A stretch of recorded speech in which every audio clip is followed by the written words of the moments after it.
Welcome, curious minds, to a world of knowledge and discovery. It's a pleasure to have you join us as we uncover the secrets of Malatya. Melitene moth are textinate to be confused with Mytilene. For the early history of the city, see Melid. Malatya, Malat'ia, Milan, Kurdish. Melid is a city in the Eastern Anatolia region of Turkey and the capital of Malatya Province. The city has been a human settlement for thousands of years. In Hittite, Melid or milit means honey, offering a possible etymology for the name, which was mentioned in the contemporary sources of the time under several variations, e.g., Hittite, Malidiya, and possibly also Midduwa, Akkadian, Meliddu, Russian, Meliṭeia. Strabo says that the city was known to the ancients as Melitene, Melitene, a name adopted by the Romans following Roman expansion into the east. According to Strabo, the inhabitants of Melitene shared with the nearby Cappadocians and Cataonians the same language and culture. The site of ancient Melitene lies a few kilometers from the modern city in what is now the village of Aslantepe and near the district center of Bataldisi Byzantine to Ottoman Empire. Present-day Bataldisi was the location of the city of Malatya until the 19th century, when a gradual move of the city to the present third location began. Bataldisi's official name was Malat'ia Old Malatya. Until recently, it was a name used locally. In Turkey, the city is renowned for its apricots, as up to 80% of the Turkish apricot production is provided by Malatya, giving Malatya the name Cappadocian apricot realm. In February 2023, the city suffered huge damage as a result of the Turkey-Syria earthquake. In this chapter, we'll be shedding light on history and archaeology and its role in shaping our understanding. Aslantepe has been inhabited since the development of agriculture in the Fertile Crescent, nearly 6,000 years ago. From the Bronze Age, the site became an administrative center of a larger region in the Kingdom of Urar. The city was heavily fortified. The Hittites conquered the city in the 14th century BC. In the Hittite language, Melid or milit means honey. The name was mentioned in the contemporary sources under several variations, e.g., Hittite, Malidiya, and possibly also Midduwa, Akkadian, Meliddu, Russian, Meliṭeia. After the end of the Hittite Empire, the city became the center of the Neo-Hittite state of Kamanu. The city continued old Hittite traditions and styles. Researchers have discovered a palace inside the city walls with statues and reliefs. A palace was erected with monumental stone sculptures of lions and the ruler. Kamanu was a vassal state of Urar between 804 and 743 BCE. According to Igor Diakonov and John Grepin, there was likely an Armenian presence in Melid by 1200 BCE. The Neo-Assyrian king Tiglath-Pileser IBCE forced the kingdom of Malidiya to pay tribute to Assyria. King Sargon II sacked the city in 712 BCE. At the same time, the Cimmerians and Scythians invaded Anatolia and the city declined. Some occupation continued on the site into the Hellenistic and Roman period. Smithy with foot ovens has been excavated from the Roman period. There was a long gap in occupation between the mid-7th century and renewed use of the site in the late 12th or early 13th century. From the 6th century BCE, Melid was ruled by the Armenian Orontid dynasty, who were subjects of the Achaemenid Empire.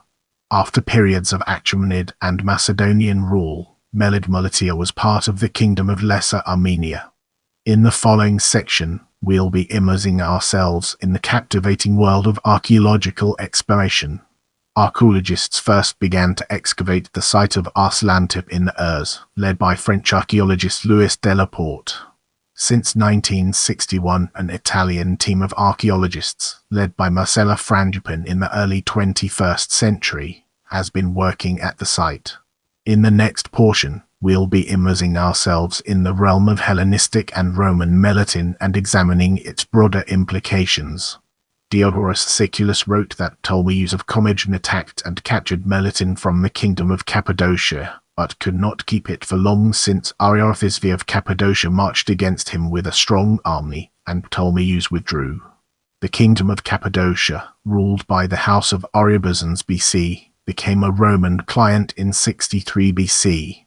After the kingdom's annexation by the Roman Empire in AD 17, the settlement was re-established as Melitene in AD 72 on a different site, as the base camp of Legio XII Fulminata, which continued to be based there until at least the early 5th century according to Notitia Dignitatum. The legionary base of Melitene controlled access to southern Armenia and the upper Tigris. It was the end point of the important highway running east from Caesarea, modern Kayseri.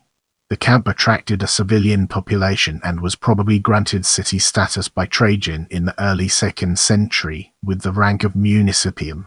It is known for being a prolific source of imperial coins minted from the 3rd to the early 5th centuries. Procopius wrote admiringly of the temples, agoras and theatres of Melitene, but no evidence of them now remains. It was a major centre in the province of Armenia Minor Pokraheg, created by Diocletian from territories separated from the province of Cappadocia. Now, let's shift our attention to Byzantines to Ottomans 4th century. Byzantines to Ottomans 4th century. In the next segment, we'll be exploring First Byzantine period and its implications for our subject matter. In 392, Emperor Theudosius I divided Armenia Minor into 2 new provinces, First Armenia, with its capital at Sebaste modern Sivas, and Second Armenia, with its capital at Melitene. During the reign of the Emperor Justinian I, administrative reforms were carried out in this region. The province of Second Armenia was renamed Third Armenia Armenia Tertia, with its territory unchanged and its capital still at Melitene. Meliten's city walls were constructed in the 6th century by the emperors Anastasius and Justinian. Those that still stand mostly date from the Arab period, perhaps of the 8th century, though retaining the layout of and some remnants from earlier building phases. As we enter this new phase, let's uncover the impact of Arab Rule 638-934 on our broader topic. Arab Rule 638-934. The city was captured by the Rashid Caliphate in 638. It then became a base for their raids deeper into the Byzantine Empire, a policy continued by the Abbasids. In the 9th century, under its semi-independent emir Umar al-Akhtar, Malidiya rose to become a major opponent of the Byzantine Empire until Umar was defeated and killed at the Battle of Lalakan in 863. The Byzantines attacked the city many times, but did not finally take it until 934. Moving ahead, let's uncover the hidden gems within Second Byzantine period 934–1058 and discover their significance. Second Byzantine period 934–1058. The campaigns of John Caucasus brought Melitene back into the Byzantine Empire. After successively accepting and renouncing vassal status, the city was finally taken in May 934, its Muslim inhabitants driven out or forced to convert, and replaced by Greek and Armenian settlers. The West Syrian diocese of Melitene has been established since the 6th century and was as well surrounded by other bishoprics belonging to nearby towns.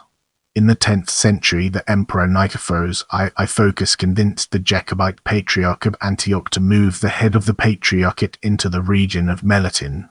Let's now turn our attention to Armenians, Seljuks, Crusaders, Mongols and Mamluks and examine its role within the larger context. The city was attacked and devastated by the Seljuks in 1058. In the period that followed the Turkish advance into the Byzantine Empire after the defeat at the Battle of Manzikert, Gabriel of Melitene, a Greek Orthodox Armenian who had risen from the ranks of the Byzantine army, governed the city. From 1086 to 1100 he preserved his independence with the aid of the Beylik of the Danish Mends. After 1100, he invested heavily on the commanders of the First Crusade, especially Bohemond I of Antioch and Baldwin of Bohemond. The Danish Mends took over Malatya 1 year later, in 1101 see Battle of Melitene, with the Anatolian Seljuk Sultanate based in Kenya taking over the Beylik of Danish Mend in the late 12th century. Malatya became part of their realm. Under Danish Mend and Seljuk rule, Malatya became a center of knowledge as many Persian and Arabic scholars took residence in the city. The Seljuk Sultanate also undertook an extensive development of the city. After being ruled by the Ilkhanids for around 50 years at the end of the 13th century, the Muslim population of the city invited the Egyptian Mamluks to Malatya in 1315. On 28 April 1315, the Mamluk army entered the city. This was followed by the looting of the city by the army. The Retna dynasty gained sovereignty over the city for some time, but from 1338 onwards the Mamluks secured its control. However, for the latter part of the 14th century, the control of the city fluctuated between the Mamluks and the Darkadirids. Moving forward, we'll be taking a closer look at Ottoman rule 1516-1922. Ottoman rule 1516-1922. The city was captured by the Ottoman army led by Yavuz Sultan Selim on 28 July 1516 and remained under Ottoman rule until the establishment of the Republic of Turkey. Under the Ottomans, the city lost the quality of being on the frontiers, as well as the allure it held in the Middle Ages. It was plagued between the 16th and 18th centuries by successive rebellions. Now, let's redirect our focus towards modern period and discover its significance in our narrative. The current city of Malidiya was founded in 1838, with the old site of Melitene now designated as Old Malatya. The reason behind the displacement of the city centre was that the Ottoman army settled and stayed, probably by seizing from its settlers, in the previous city centre, in the winter of, before taking the road for Battle of Nezib in 1849.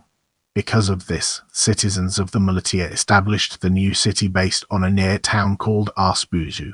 The city saw rapid expansion in the 19th century, and by the end of the century it had around 5,000 households, 50 mosques, 6 madrasas, 9 inns and 5 Turkish baths. Ottoman sources also recorded 10 churches. In 1889 and 1890, Malatya was struck by 2 large fires that destroyed thousands of shops. The city was then hit by the 1893 Malatya earthquake, which killed 1,300, destroying 1,200 houses and 4 mosques. A cholera outbreak that subsequently took place in 1893 killed 896 people. The destroyed buildings were rebuilt in 1894. Malatya was the scene of anti-Armenian violence during the late 19th and early 20th centuries. During the Hamidian massacres of 7,500 Armenian civilians were massacred and Armenian villages in the rural countryside of Malatya were destroyed. In the aftermath, a Red Cross team sent to Malatya and led by Julian B. Hubble concluded that 1,500 Armenian houses had been pillaged and 375 burned to the ground. According to the 1913 Catholic Encyclopedia, Malatya city was inhabited by 30,000 people with a clear ethnic Turkish majority, and an Armenian population of 3,000, of whom 800 were Catholics. Of the 5 churches in the city, 3 belonged to the Armenians. In the spring of 1915, the vast majority of the Armenians of the town were rounded up by Ottoman authorities and deported on death marches as part of the Armenian genocide. According to reports of the governor of the Malatya district, of the 6,935 registered Armenians in Malatya, 197 were left in the town as artisans. In the early Republican era, Malatya became the center of Malatya Province and enjoyed a substantial growth in terms of population as well as covered area. This development was further accelerated by the construction of the Adana-Fetopaya-Malatya Railroad in 1931, and a few years later in 1937, by the construction of the Sivas-Malatya Railroad. Until recently, the city was home to departments of the Turkish Aeronautical Association, Turkish Hearths, and Turkish Red Crescent. In 2014, Malatya became a metropolitan municipality in Turkey, alongside 12 other cities, by a Turkish governmental law that was passed in 2012. Following the 2014 Turkish local elections, the new municipality officially took office. Today, the city is generally considered to be a notable trade and industrial hub, as well as a cultural center point thanks to the Enan University that was established on 28 January 1975. As we transition to the next segment, let's unravel the mysteries surrounding demographics and gain a fresh perspective. According to German geographers Georg Hassel and Adam Christian Gaspari, Malatya was composed of 1200 to 1500 houses in early 19th century, inhabited by Ottomans, Turkmens, Armenians, and Greeks. William Harrison Ainsworth visited the city of Malatya in 1837, noting a population of 8,000 Muslims, chiefly Turkmens, and 3,000 Armenians. In this chapter, we'll be unraveling the enigma of climate and discovering its transformative power. Malatya has a cold semi-arid climate and climate classification, or a temperate continental climate truth climate classification, with hot, dry summers and cold, snowy winters. Get ready for a thought-provoking discussion as we delve into economy and its impact on our understanding. The economy of the city of Malatya is dominated by agriculture, textile manufacturing, and construction. As with the general province, apricot production is important for subsistence in the central district. Malatya is the world leader in apricot production. The city has two organized industrial zones, where the chief industry is textile. Historically, Malatya produced opium. The British, in 1920, described the opium from Malatya as having the highest percentage of morphia. Get ready for an exciting part as we dive into cuisine. Meatballs are used in many meals, from kebabs, meat broiled or roasted in small pieces, to desserts.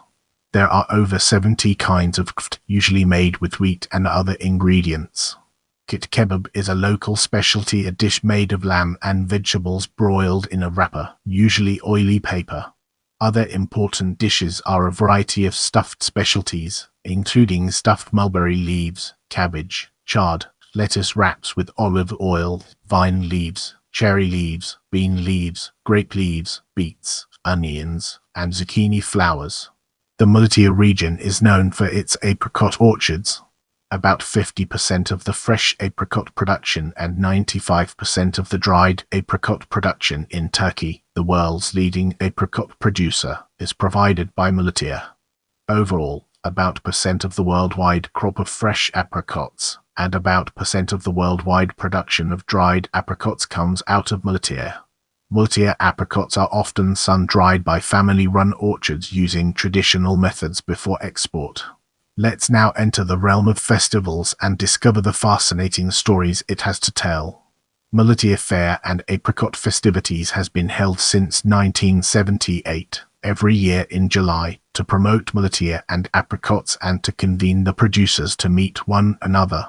During the festivities, sports activities, concerts and apricot contests are organized. Near the apricot festivities, there are other annual activities in summer. Cherry festivities at Yilyat district of Malatya and grape festivities at Urar district are organized annually. Now, let's delve into the intricacies of sports and explore its various aspects. Malatya's initial team is Malatyaspor, whose colors are red and yellow. Malatyaspor competes in Malatya First Amateur League. Malatyaspor plays their home games in Melitēnē Stadium in the city's center. Malatya's other team is Yeni Malatyaspor, formerly Malatya Beltaspor, whose colors are black and yellow, formerly green and orange. They compete in Spor League. Let's now venture into the realm of administration and politics and explore the fascinating intricacies it holds. Malatya is administered by a metropolitan municipality, which covers the whole province. There are two central districts, each with their own municipalities, that make up the city of Malatya. These are Bataldisi and Yilyat.